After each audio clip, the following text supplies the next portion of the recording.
Halo teman-teman investor pasar modal yang luar biasa. Selamat datang kembali di Wawasan Cerdas. Pada sesi bedah wawasan kita kali ini, kita bakal membedah sebuah narasi yang benar-benar masif. Sebuah game changer sesungguhnya yang punya potensi buat mengubah peta likuiditas bursa saham Indonesia secara fundamental. Ingat ya, kita nggak lagi bahas pergerakan harga saham harian di sini, tapi kita lagi ngomongin sebuah transformasi struktural raksasa yang sekarang ini lagi digarap serius sama pemerintah. Dan kayak pepatah yang selalu kita pegang kuat di channel ini, investasi dengan wawasan yang cerdas selalu memberikan tingkat pengembalian atau bunga yang paling baik. Nah, sebelum kita ngupas tuntas peluang emas ini, pastiin Anda udah dukung channel ini supaya kita bisa terus nyajiin wawasan yang berkelas.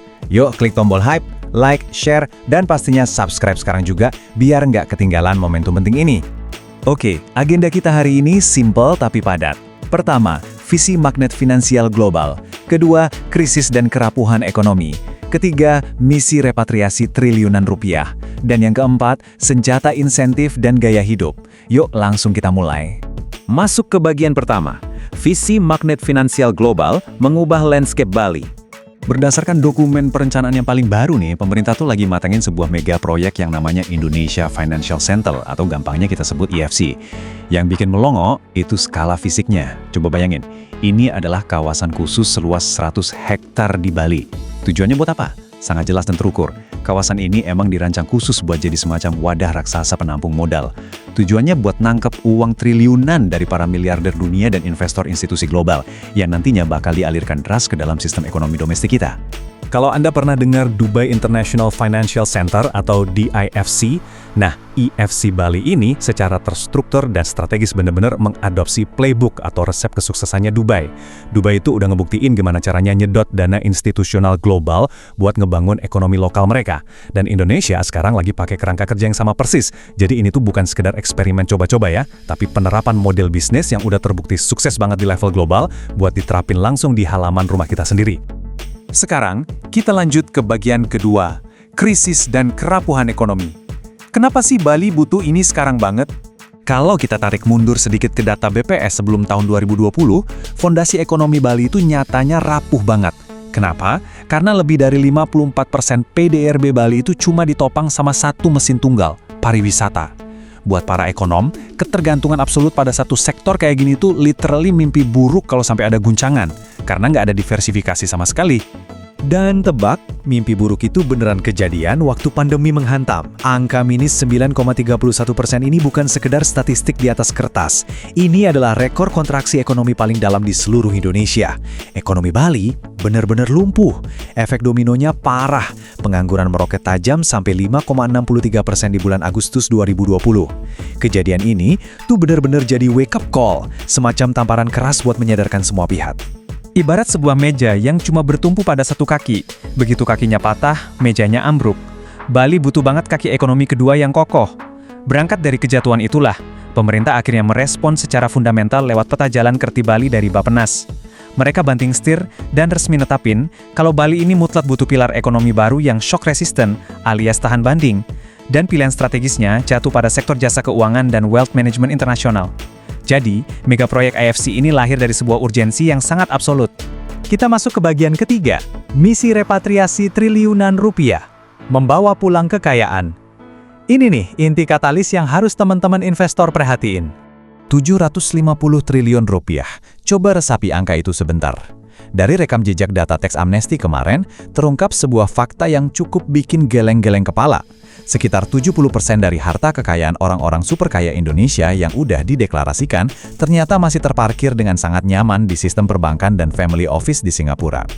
Uang sebesar ini tuh ibarat amunisi masif yang hilang dari pasar modal kita. Nah, poin krusialnya adalah gimana IFC Bali ini dirancang buat jadi solusinya. Di satu sisi, kita memang lagi ngadepin capital flight, di mana ratusan triliun rupiah terjebak di luar negeri. Tapi di sisi lain, IFC ini dibikin buat jadi magnet penyeimbang yang narik pulang dana-dana tersebut. Bayangin aja logika ekonominya, dana repatriasi ini nggak bakal cuma ditumpuk di bank. Likuiditas yang super masif ini bakal mengalir deras buat memperdalam pasar modal kita, memperkuat perbankan nasional, menstabilkan nilai tukar rupiah kita, dan pastinya langsung membiayai sektor real. Bagian keempat, senjata insentif dan gaya hidup, benteng pertahanan kompetitif. Gimana caranya kita menang melawan raksasa finansial lainnya? Tentu aja, narik uang dari negara yang udah mapan itu nggak gampang, tapi pemerintah kita nggak main-main. Lewat regulasi kawasan ekonomi khusus atau KEK, mereka ngeluarin senjata finansial yang agresif banget.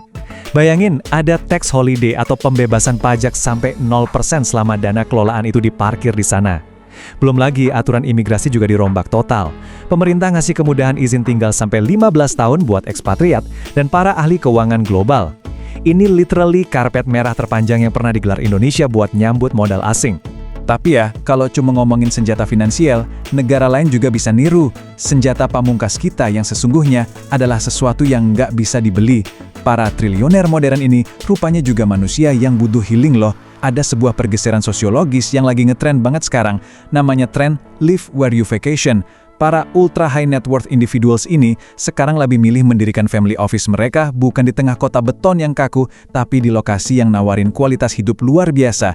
Dan daya tarik ini itu murni keunggulan absolut Bali yang nggak bisa ditiru sama pusat keuangan manapun di dunia. Coba kita bandingin deh. Kompetitor global kayak Singapura itu emang bagus, tapi lingkungan perbankannya kaku. Atau Dubai, mega sih, tapi kemewahannya terasa artifisial.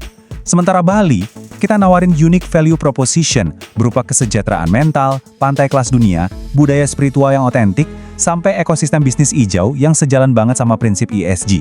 Bayangin, seorang fund manager bisa menikmati kedamaian komunal pas pagi hari, terus siangnya mengeksekusi transaksi obligasi triliunan rupiah dengan kepastian hukum yang kuat. Perpaduan ini tuh benar-benar mematikan buat kompetitor kita.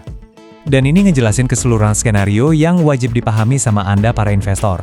Pertama, para triliuner dan ahli keuangan global mindahin basis mereka ke IFC Bali. Kedua, otomatis triliunan kekayaan mereka yang selama ini terparkir di luar negeri bakal ikut pulang alias direpatriasi ke tanah air. Dan ketiga, yang merupakan endgame buat kita semua, likuiditas yang gak terbatas ini bahkan segera membanjiri pasar modal Indonesia. Ini bakal ngedorong valuasi saham dan likuiditas obligasi kita ke tingkat yang belum pernah kita saksikan sebelumnya. Jadi, setelah kita ngelihat rancangan masif dari infrastruktur fisik sampai regulasi yang super agresif tadi, ada satu pertanyaan terpenting yang tertinggal buat kita jawab sama-sama. Mengapa IFC Bali akan menjadi game changer pasar modal Indonesia? Kita bakal ngebedah lebih dalam dan menjawab pertanyaan provokatif ini, dan tentunya ngelihat langsung apa sih dampaknya terhadap portofolio saham Anda di segmen selanjutnya. Pastiin Anda stay tune terus bersama kami di Wawasan Cerdas. Halo para investor saham, selamat datang di sesi bedah materi kita kali ini. Gini, saya tahu Anda semua pasti selalu berburu data, cari peluang, dan ngitung risiko sedetail mungkin kan? Nah, hari ini kita bakal ngebedah sesuatu yang gede banget. Kita bicara soal Indonesia Financial Center atau IFC di Bali. Ini bukan sekedar proyek biasa, ini tuh corong modal mega masif yang desain arsitektur hukumnya bener-bener revolusioner. Siap-siap aja, karena ini diproyeksikan bakal ngerubah kapasitas pasar modal kita secara fundamental. Yuk, langsung kita bongkar. Buat Anda yang udah lama di market, pasti udah hafal banget sama pepatah klasik ini. Modal itu pengecut. Dan itu bener banget kan? Mana ada elit global yang mau naruh duit triliunan rupiah cuma karena diiming-imingi bebas pajak? Atau sekedar karena pemandangan pantai Bali itu cantik? Nggak mungkin. Uang dengan skala raksasa itu butuh kepastian absolut, butuh perlindungan hukum tingkat dewa. Nah, dari dokumen analisis strategis pemerintah yang kita bedah ini, kelihatan banget kalau mereka paham betul soal hal itu. IFC Bali ini dirancang bukan cuma buat jadi deretan gedung fisik yang mentereng, tapi sebagai benteng hukum tangguh buat memitigasi risiko para elit finansial global. Oke, biar gampang, ini roadmap dari 3 pilar regulasi yang bakal kita lewatin. Pertama, kita lihat panggilan aksinya. Terus kita masuk ke terobosan common law, lanjut ke otonomi pintar yang udah pakai AI, dan terakhir kita bedah 3 lapis benteng keamanannya. Kita masuk ke bagian pertama, panggilan aksi buat memitigasi risiko. Poin krusialnya di sini, pemerintah itu nggak cuma lagi sibuk bangun fisik. Mereka tuh lagi nyiapin sebuah zona aman regulasi yang belum pernah ada sebelumnya di sejarah Indonesia. Ini ibarat blueprint khusus buat ngasih rasa aman ke para elit finansial yang selama ini mungkin masih maju mundur buat masuk ke pasar kita. Lanjut ke pilar pertama, terobosan common law. Pernah kepikiran nggak? Apa sih sebenarnya yang selama ini jadi hambatan atau bottleneck paling besar buat modal asing masuk deras ke pasar domestik kita? Jawabannya ada di sistem hukum kita, yang seringkali kerasa kaku buat mereka. Jadi gini, sistem hukum civil law yang kita pakai sekarang ini dinilai kurang fleksibel, apalagi kalau harus ngurusin kontrak-kontrak keuangan modern kayak sistem trust, yang mana itu adalah nyawanya sebuah family office. Terus solusinya gimana dong? Brilian banget. Pemerintah bakal pakai sistem common law Anglo-Saxon ala Inggris yang terkenal super lincah itu. Mereka gelar karpet merah dengan menerapin common law ini secara eksklusif, khusus di dalam area 100 hektar kawasan ekonomi khusus Bali aja. Ini tuh bener-bener nyontek strategi suksesnya Dubai International Financial Center. Kunci utamanya ada di satu prinsip hukum premium ini, lex specialis derogat legi generali. Bahasa gampangnya, ini aturan di mana hukum khusus bakal ngalahin hukum yang umum. Lewat jurus ini, para manajer investasi global dikasih kebebasan penuh buat bikin kontrak komersial di dalam IFC Bali. Dan kalau sampai ada sengketa, penyelesaiannya nggak bakal ribet dan berlarut-larut. Kenapa? Karena langsung dieksekusi lewat pusat arbitrase internasional. Jadi standar keamanan dan kenyamanan mereka tuh dijamin bakal sama persis kayak waktu mereka naruh duit di London atau Singapura. Keren banget kan? Sekarang kita geser ke pilar berikutnya, otonomi pintar berbasis AI. Pasti sekarang di kepala Anda mulai muncul ketakutan makroekonomi nih. Wah, kalau selonggar itu jangan-jangan Bali nanti malah jadi semacam negara di dalam negara yang liar dan mengganggu sistem keuangan kita. Tenang dulu, kemandirian yang dikasih ke kawasan Bali ini formatnya adalah otonomi operasional terbatas. Semuanya dikunci rapat pakai sistem ring fencing alias dipagari. Jadi, OJK bakal dikasih wewenang yang lincah buat meracik aturan perizinan dan inovasi produk investasi di dalam kawasan itu. Tapi di sisi lain, buat ngejaga ekonomi kita dari guncangan arus modal, Bank Indonesia tetap pegang kendali makroprudensial tertinggi. Tujuannya satu, mastiin nilai tukar rupiah kita tetap stabil dan aman. Terus pertanyaannya, gimana caranya otoritas bisa ngawasin transaksi lintas negara yang super kompleks, kayak instrumen derivatif atau special purpose vehicles, tanpa bikin lemot kecepatan bisnisnya? Nah, ini dia senjata rahasianya. SupTech atau Supervisory Technology. Mereka bakal deploy sistem pengawasan kelas berat berbasis artificial intelligence dan big data. Sistem AI ini bisa ngendus anomali aliran dana secara real time. Literally cuma butuh hitungan milidetik buat nangkap yang aneh-aneh. Jadi kelincahan operasional dapet, tapi keamanan juga tetap terjaga ketat. Oke, kita masuk ke bagian krusial nih, benteng keamanan. Ini penting banget buat nepis stigma tax haven. Kan jadi resiko paling rawan ya. Gimana cara cegah biar IFC Bali ini nggak berujung jadi fasilitas pencucian uang haram atau sekedar pelarian pajak gelap? Nah, dokumen blueprintnya udah ngejawab ini dengan nyiapin 3 lapis benteng pertahanan yang nggak bisa ditawar sama sekali. Mari kita susuri satu persatu. Lapis pertama yang paling absolut adalah kepatuhan pada standar FATF atau Financial Action Task Force. Sebagai anggota penuh ke-40, Indonesia mewajibkan IFC Bali buat tunduk pada standar anti pencucian uang paling galak sedunia.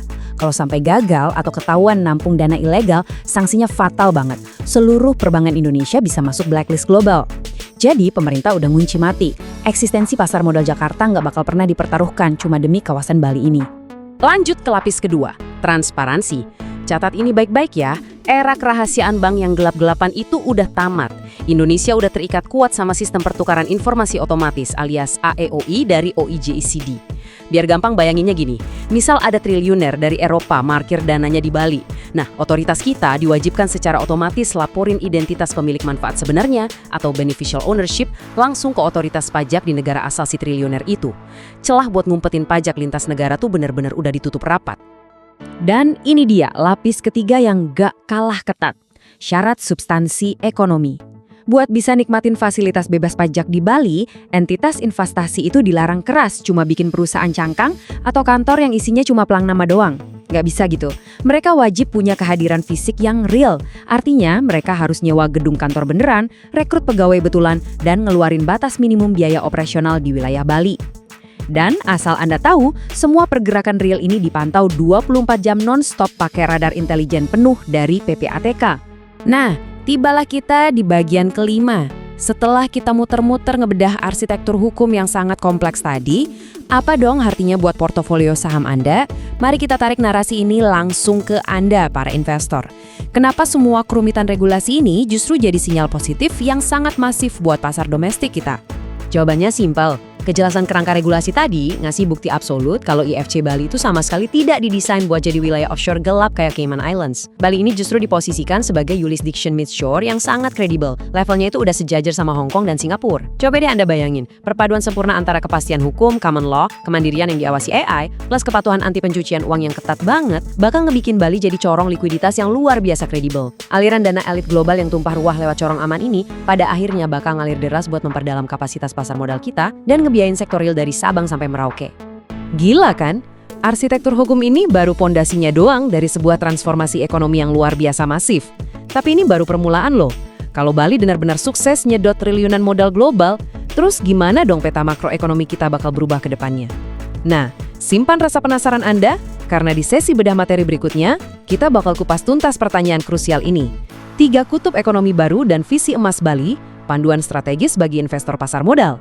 Tetap kritis, pantau terus datanya, dan sampai jumpa di pembahasan kita selanjutnya. Halo rekan-rekan investor saham yang luar biasa, selamat datang di sesi bedah materi kita kali ini. Gini, saya tahu banget rasanya menatap layar tiap hari, ngeliatin deretan tiker merah hijau yang kadang bikin jantungan ya kan? Kita sibuk ngecek chart, nungguin rilis laporan keuangan, terus-terusan berburu alfa di tengah volatilitas pasar. Capek? Pasti. Nah makanya, hari ini kita bakal tarik napas bentar dan zoom out. Kita mau bedah sebuah pergeseran makroekonomi yang luar biasa masif, sebuah bullish shift struktural yang lagi terjadi tepat di bawah hidung kita. Dan jujur aja, ini bukan cuma sentimen harian biasa, ini adalah transformasi raksasa yang bakal merombak total strategi portofolio jangka panjang teman-teman semua. Pertanyaan pentingnya sekarang, beneran siap nggak nih meracik portofolio buat masa depan yang sama sekali baru ini?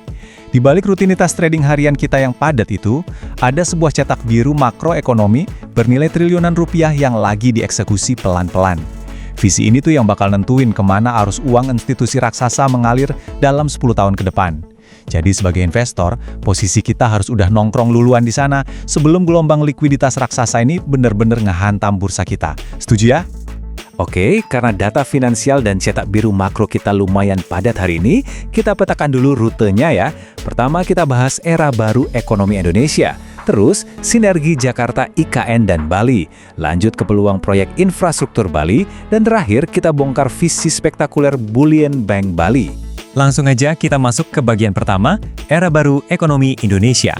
Jadi gini, inti dari desain cetak biru Bappenas dan regulasi OJK terbaru ini adalah ngebangun ekosistem multi-hub atau tripolar. Maksudnya apa? Sederhananya, pusat gravitasi ekonomi kita dibagi jadi 3 zona spesifik. Tapi tenang aja, desain ini dibuat super hati-hati, biar nggak saling kanibal likuiditas. Uang triliunan yang lagi muter asyik di Bursa Efek Jakarta itu nggak bakal disedot sampai kering cuma buat ngebangun pusat keuangan baru. Nggak gitu konsepnya. Alih-alih berebut kue yang sama, strategi pemerintah itu justru bikin 3 jenis kue baru buat narik 3 kelas modal global yang beda-beda.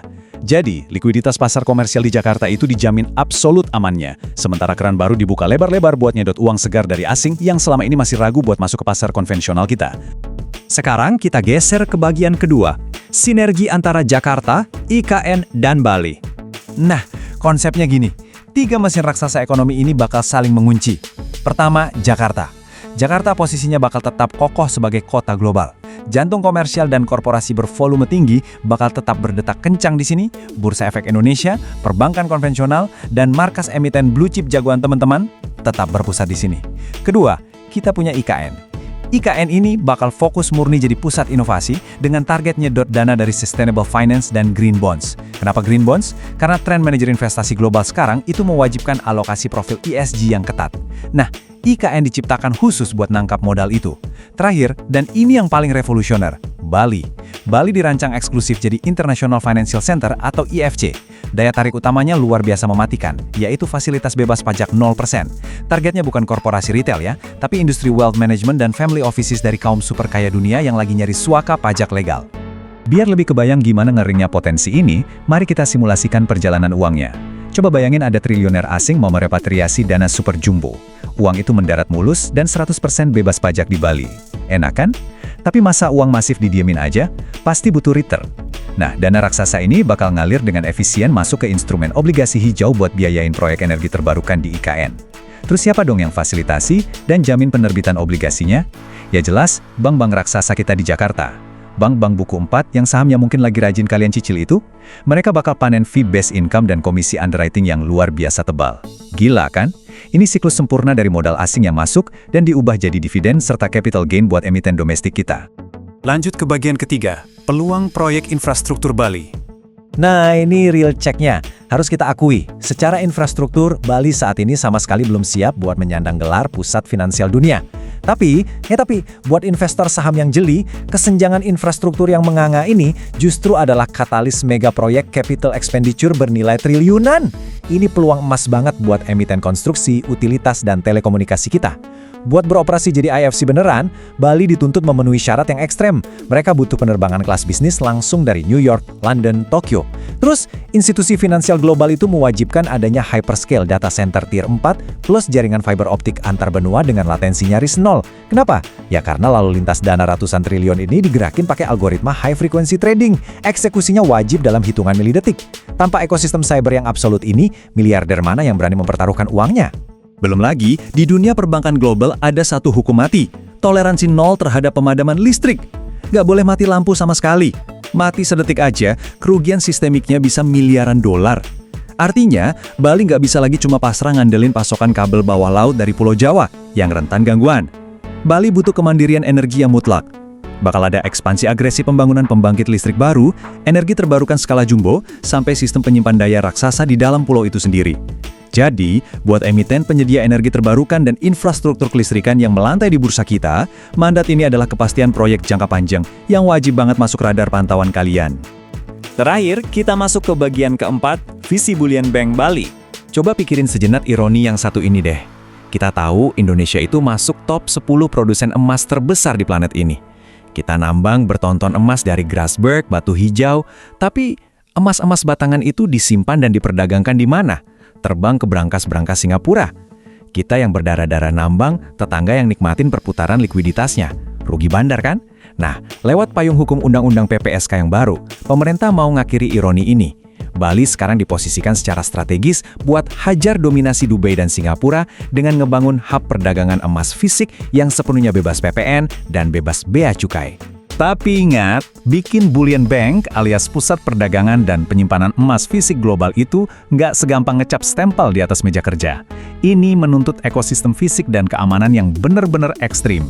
Bayangin aja tingkat kesulitan ngebangun berangkas raksasa tahan ledakan yang standar keamanannya setara militer. Terus butuh laboratorium uji kemurnian yang sertifikatnya diakui global. Dan pastinya armada logistik berlapis baja yang dikawal langsung sama pasukan bersenjata khusus dari kepolisian. Ekosistem gila-gilaan ini jelas butuh kejelasan regulasi buat narik penanaman modal asing. Dan ujung-ujungnya, ini bakal membuka keran tender raksasa lagi buat korporasi-korporasi mapan di bursa kita. Kesimpulannya, integrasi raksasa antara Jakarta, IKN, dan Bali ini ibarat magnet gravitasi ekonomi skala masif. Ini bukan sekedar proyeksi akademis yang indah buat didengarkan ya. Ini adalah roadmap nyata kemana triliunan rupiah uang dari institusi global bakal bermuara dalam 1 dekade ke depan. Likuiditas raksasa inilah yang nantinya bakal nyiram valuasi saham-saham perbankan, konstruksi, dan telekomunikasi yang tiap hari kalian pantengin chartnya. Sebagai investor saham, kemampuan baca arah pergeseran makro ini berarti kalian punya waktu berharga buat mulai akumulasi portofolio di harga bawah jauh sebelum rombongan smart money global benar-benar ngebanjiri bursa kita. Eits, tapi tunggu dulu. Sebelum teman-teman investor buru-buru rombak alokasi portofolio atau ngehajar tombol beli besok pagi, ingat hukum besi bursa. Di mana ada potensi return masif, di situ pasti ada risiko tersembunyi yang ngintip dalam gelap. Apa sebenarnya biaya tak kasat mata dari ambisi raksasa ini? Nah, pastikan kalian ikuti terus di sesi bedah materi kita selanjutnya. Kita bakal bongkar habis-habisan sisi lain mega proyek IFC Bali ini. Mulai dari analisis mendalam soal risiko ESG yang diam-diam bisa memicu capital flight, potensi benturan sosiokultural yang membayangi operasional di lapangan, sampai realitas nasib SDM lokal yang wajib banget kalian perhitungkan ke dalam komponen risk premium. Menarik banget kan? Makanya, jangan kemana-mana. Pastikan kalian telah realitas kalkulatif tersebut di sesi berikutnya. Sampai jumpa! Halo teman-teman investor, udah siap buat bedah materi hari ini? Karena jujur aja, pembahasan kita kali ini berpotensi banget buat ngerubah lanskap market kita ke depannya. Pernah kebayang nggak sih, ada satu gelombang likuiditas raksasa yang bakal masuk dan membanjiri bursa kita? Nah, itu dia potensi luar biasa dari mega proyek Indonesia Financial Center atau IFC di Bali. Hari ini, kita bakal bedah tuntas dokumen analisis strategis dari pemerintah. Kita bakal lihat gimana mereka ngebangun semacam tambang emas yang dikelilingi benteng hukum super tebal, pastinya buat ngelindungin duit yang masuk. Pernah dengar pepatah Wall Street yang bilang, modal itu pengecut? Gini loh maksudnya, sehebat apapun prospek return atau imbal hasil sebuah proyek, apalagi di negara berkembang ya, uang dalam skala raksasa itu bakal langsung kabur di indikasi pertama ketidakpastian hukum. Buat para fund manager asing atau lokal, ketakutan terbesar mereka tuh selalu sama. Ketidakpastian kebijakan yang sering banget berubah-ubah tiap ada pergantian rezim atau kepemimpinan. Nah ini bawa kita ke pertanyaan paling mendasar, bisa nggak sih janji surga pajak dan kemudahan izin di IFC Bali ini tiba-tiba dibatalin sepihak sama presiden atau menteri baru di masa depan? Ini kekhawatiran yang sangat valid loh. Ya logikanya aja, siapa yang mau masukin duit triliunan rupiah kalau besok aturannya bisa diganti gitu aja kan? Oke, buat ngejawab itu, ini peta jalan pertahanan hukum yang bakal kita lewatin hari ini. Mulai dari kabar baik buat kita investor saham, terus 2 fondasi hukum utama, strategi ngelawan siklus politik, tameng arbitrasi internasional, titik buta birokrasi, sampai ke kesimpulan dan disclaimer penting. Sip, kita masuk ke bagian pertama, kabar baik buat investor saham. Teman-teman investor, siap-siap ya. Kalau ngelihat dari cetak biru pemerintah, ada gelombang likuiditas global senilai triliunan rupiah yang literally udah ngantri buat masuk. Dan buat mastiin duit segede ini nggak kabur duluan, pemerintah ternyata udah nanamin jangkar hukum berlapis yang dalam banget. Jangkar ini didesain spesifik supaya regulasi pelindungnya itu susah banget dicabut, nggak peduli siapapun nanti yang lagi berkuasa. Lanjut ke bagian kedua, 2 fondasi hukum utama. Kalau di kita, aturan yang cuma setingkat peraturan presiden atau peraturan menteri itu ibarat rumah kayu. Rapuh banget, bisa dirombak dalam semalam sama bos yang baru. Tapi IFC Bali ini beda. Proyek ini tuh dibeton di atas fondasi hukum tertinggi, yaitu undang-undang. Buat ngubahnya, butuh proses panjang, debat alot, dan pastinya persetujuan penuh dari DPR. Jadi nggak bisa sembarangan. Menariknya lagi, ada 2 pilar undang-undang spesifik yang nopang ini. Pertama, Omnibus Law UU Cipta Kerja yang ngunci batas wilayah dan fasilitas fiskalnya. Kedua, UU PPSK tahun 2023 yang jadi cetak biru buat bikin bullion bank atau bank emas plus berbagai inovasi keuangan lainnya. Nah, selama 2 UU ini nggak dicabut sama parlemen, rezim manapun ke depannya secara konstitusional wajib ngelanjutin proyek ini. Terus, gimana kalau suatu saat UU-nya beneran diubah lewat proses politik? Disinilah jeniusnya strategi pelindung mereka. Mereka pakai yang namanya klausul grandfathering atau pelestarian kontrak. Mekanisme ini benar-benar ngasih ketenangan mutlak buat family office atau investor awal. Risiko perubahan aturan tiba-tiba langsung termitigasi. Biar kebayang, skenarionya gini. Anggap ada manajer investasi raksasa masuk hari ini, dapat deal pajak 0% selama 20 tahun. Deal ini bakal terkunci mati. Kalau misalnya 10 tahun lagi ada rezim baru yang naikin pajak jadi 10%, aturan baru itu nggak bakal berlaku surut buat mereka. Mereka bakal tetap nikmatin pajak 0% sampai kontrak 20 tahunnya habis. Kontrak awal mereka itu suci, nggak bisa diganggu-gugat. Masuk ke bagian ketiga, strategi melawan siklus politik. Coba perhatiin desain kelembagaan ini deh. Ini pinter banget. Masa jabatan 5 tahun buat Gubernur BI dan Dewan Komisioner OJK itu sengaja dibikin gak sinkron atau gak barengan sama siklus Pilpres. Terus, so what buat portofolio kita? Artinya gini, pas lagi ada pergantian presiden atau menteri, setir pengawasan di sektor keuangan itu masih dipegang erat sama orang-orang teknokrat dari periode sebelumnya. Transisi yang tumpang tindih ini bikin operasional di IFC Bali bakal tetap stabil, jauh dari yang namanya policy shock atau kaget kebijakan mendadak gara-gara urusan politik. Lanjut ke bagian keempat, tameng arbitrase internasional. Modal asing kakap itu nggak bakal mau kalau cuma disuruh tunduk sama pengadilan lokal pas ada masalah. Lewat kerangka hukum internasional, Indonesia tuh terikat sama perjanjian investasi bilateral dan mekanisme ISDS. Jadi kalau ada pemerintah yang iseng mau batalin izin family office sepihak atau nyita aset mereka, wah, Indonesia bisa langsung diseret ke pengadilan arbitrase bergengsi kayak ICSID di Washington atau SEICD di Singapura. Dan tahu nggak berapa nilai dendanya kalau sampai kalah di arbitrase beginian? Bisa dengan gampang nembus puluhan triliun rupiah. Risiko finansial dan hancurnya reputasi global ini tuh berfungsi sebagai tameng raksasa. Ini disinsentif yang luar biasa gede buat politisi manapun yang kepikiran buat mubah aturan main sembarangan. Bagian kelima, titik buta birokrasi lapangan. Tapi ya, sebagai investor kita juga harus realistis dong. Ancaman ketidakpastian itu jarang banget datang dari pembatalan UU secara belak-belakan. Biasanya, masalahnya ngumpet di birokrasi lapangan. Presiden baru mungkin nggak ngebubarin IFC Bali, tapi menterinya bisa aja ngelama-lamain terbitnya peraturan menteri. Gesekan-gesekan birokrasi kayak susahnya ngurus visa tenaga ahli asing, atau audit pajak yang tiba-tiba diperketat banget. Nah, ini realitas sehari-hari yang tetap harus kita pantau dengan jeli.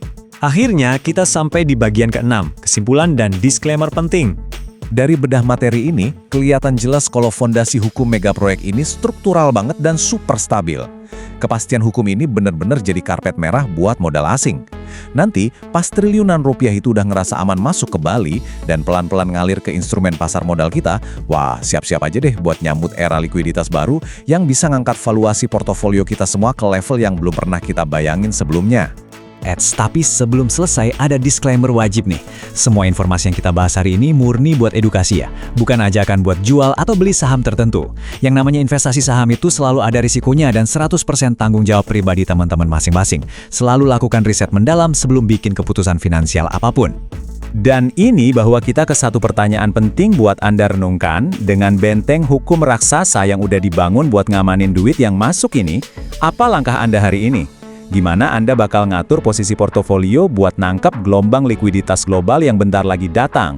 Pikirin baik-baik strateginya dan teruslah berinvestasi dengan cerdas. Halo rekan-rekan investor saham, selamat datang di sesi bedah materi kita kali ini. Buat Anda para pengalokasi modal yang visioner, kita sama-sama tahu lah ya, di era modern ini, sekedar ngecek rasio keuangan, valuasi, atau nebak-nebak potensi return aja tuh rasanya udah nggak cukup. Kita harus bisa melihat lebih dalam, menembus angka-angka di permukaan untuk benar-benar menemukan di mana letak nilai jangka panjangnya.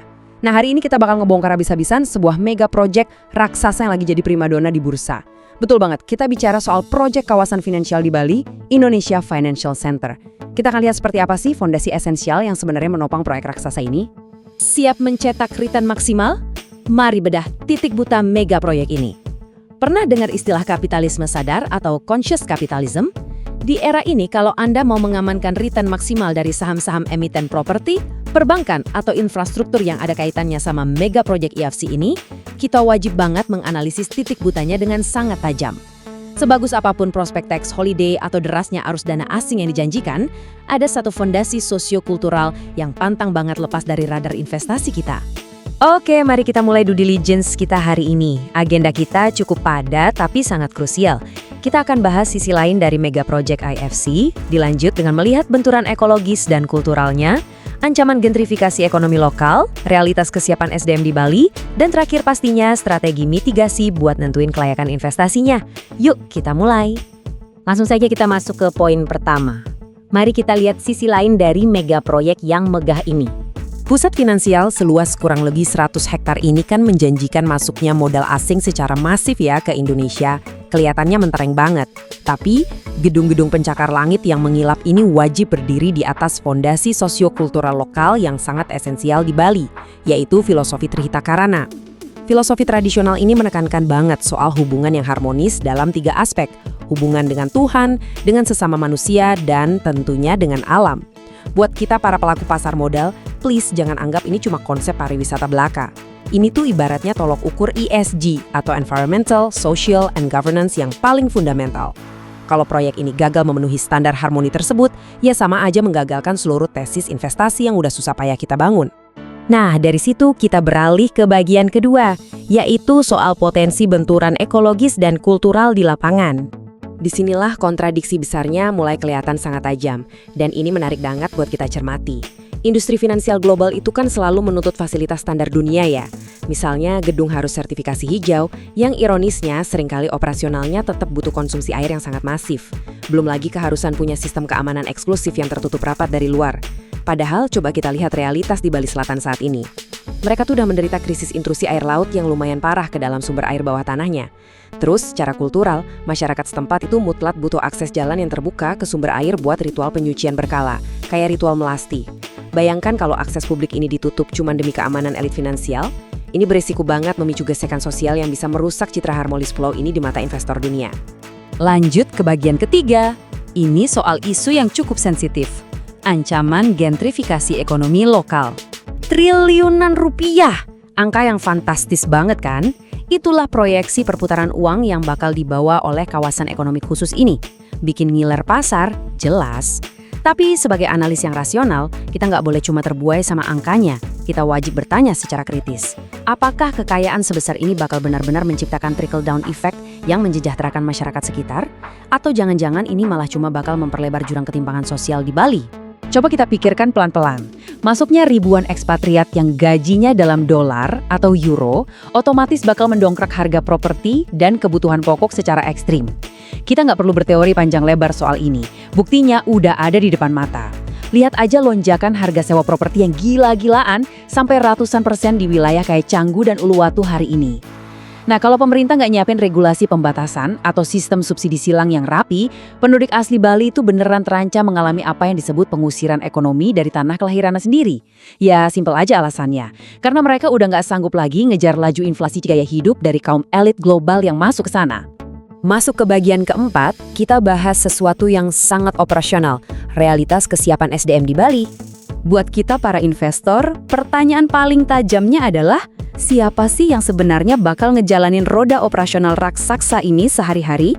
Terus terang, ada skill mismatch atau ketimpangan keahlian yang sangat masif di lapangan. Kebutuhan IFC itu ada di level spesialisasi tinggi. Mereka butuh hedge fund managers, analis kuantitatif, atau pengacara korporasi berbasis common law. Tapi realitasnya, selama puluhan tahun, fokus pendidikan di Bali itu dicetak untuk industri perhotelan dan pariwisata. Mengubah kurikulum kan nggak bisa kayak membalik telapak tangan ya. Jadi kemungkinan besar untuk posisi-posisi C-level di tahap awal pasti bakal didominasi oleh ekspatriat atau profesional dari distrik finansial seperti Jakarta dan Singapura. Warga lokal berisiko cuma jadi penonton di level strategis ini. Eits, tapi tunggu dulu. Jangan pesimis dulu. Karena peluang buat masyarakat lokal sama sekali nggak tertutup loh. Justru tenaga kerja lokal diproyeksikan bakal terserap sangat masif di sektor operasional yang esensial. Lulusan akuntansi lokal misalnya, bisa ngisi sekitar 40% porsi middle dan back office buat urusan kepatuhan, kayak KYC dan anti pencucian uang. Terus 30% lagi bisa masuk ke posisi krusial di bidang IT dan keamanan siber. Nah, 30% sisanya ini nih yang paling menarik. Ini adalah area di mana Bali benar-benar punya keunggulan global.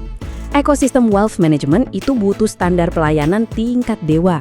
Reputasi hospitality Bali yang udah kelas dunia itu bikin warga lokal punya posisi tawar yang sempurna buat mendominasi profesi pramutamu atau concierge VIP bergaji tinggi yang akan melayani klien-klien super kaya tersebut. Oke, kita sampai di bagian kelima. Gimana strategi memitigasi semua resiko tadi agar mega proyek ini tetap layak masuk portofolio kita? Dari deretan resiko yang kita bahas tadi, bukan berarti mega proyek ini jadi nggak layak investasi ya. Poin krusialnya sekarang bergeser ke gimana komitmen jaring pengaman dari pemerintah diimplementasikan. Ada 2 langkah mitigasi utamanya. Pertama, penegakan aturan yang mewajibkan tiap ekspatriat itu harus punya tenaga kerja pendamping warga negara Indonesia. Ini buat mastiin transfer of knowledge benar-benar terjadi. Langkah kedua, harus ada transformasi akademis yang radikal. Kampus-kampus di Bali harus didorong buka program studi spesifik kayak wealth management dan financial engineering. Pengawasan yang ketat terhadap 2 instrumen inilah yang pada akhirnya bakal jadi penjamin ketahanan investasi kita di mega proyek ini. Nah, sekarang coba bayangkan kalau semua mitigasi ini terwujud dengan sukses. Kalau mega proyek IFC ini beneran bisa menavigasi semua resiko sosial dan lingkungannya, ngelola sumber daya secara mandiri, dan ngangkat taraf ekonomi lokal tanpa bikin gentrifikasi yang parah. Wah, kita sedang melihat skenario bull case yang absolut, teman-teman. Bali bakal mengukir sejarah jadi pusat keuangan global pertama di dunia yang benar-benar terintegrasi mulus sama prinsip-prinsip ESG. Kesuksesan sosiologis tingkat tinggi inilah yang bakal jadi sentimen fundamental paling kuat dan dijamin bakal ngeroketin valuasi portofolio investasi kita dalam jangka panjang. Tapi, ini memunculkan satu pertanyaan pamungkas yang sangat krusial. Apakah janji keselarasan ESG yang belum pernah ada presidennya ini benar-benar cukup solid untuk jadi tameng pelindung modal Anda secara absolut dari guncangan pasar? Dan kalau kita ngomong di luar elemen budaya, sebenarnya instrumen hukum spesifik apa sih yang lagi dibangun buat mengamankan aliran dana yang supermasif ini? Nah, jawabannya ada di sesi kita selanjutnya, yaitu Benteng Hukum Triliunan Rupiah membedah jaminan stabilitas investasi di XFI Bali bagi pelaku pasar modal. Pastikan Anda tetap ngikutin seri bedah materi ini karena kita bakal kupas tuntas fondasi legal yang bakal jadi penentu aman atau tidaknya portofolio Anda di proyek bernilai triliunan ini. Sampai jumpa di bedah materi berikutnya dan salam cuan!